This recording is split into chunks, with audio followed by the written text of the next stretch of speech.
12 monotonous levels of fetching batteries for black text on a white screen telling you to buy the sequels? Imagine if they put the same amount of effort into this game but didn't use the Unreal Engine and have all the heavy lifting already done for them. So, was this part of some elaborate plan to make the last Alone in the Dark game look good? If so, it worked.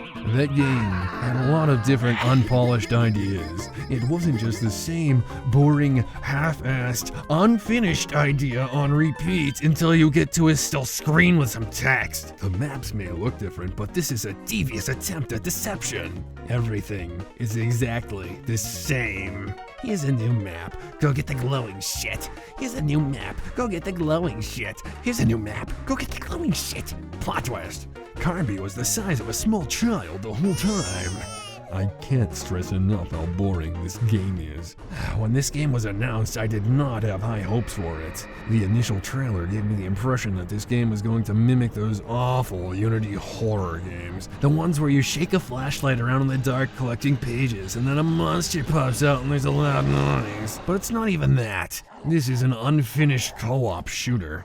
All I expected from this game was that it would continue where the last game's cliffhanger left off and hopefully give me some more cheese. I'm the fucking universe! But there's no cutscenes or voice acting in this game. The scraps of plot communicated through text dumps at the start of each level have nothing to do with the 2008 Alone in the Dark.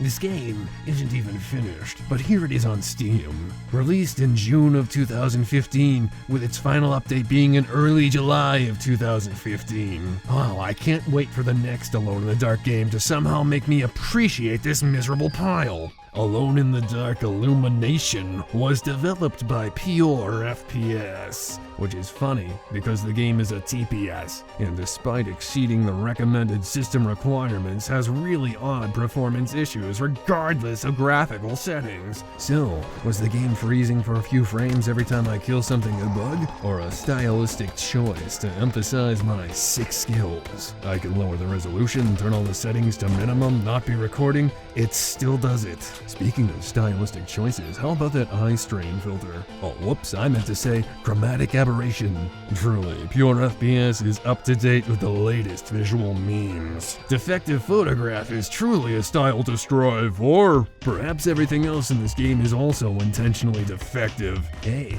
maybe in the future intentionally trying to create children with birth defects will be a hip thing to do. Maybe that was already a thing. From what I could find, Pure FPS has only worked on one other game.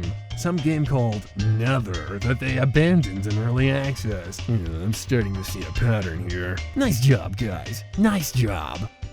Wait a minute. Crafting? Survival? Unique?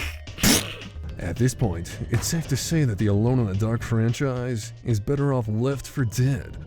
Wait, shit, I meant to say left alone.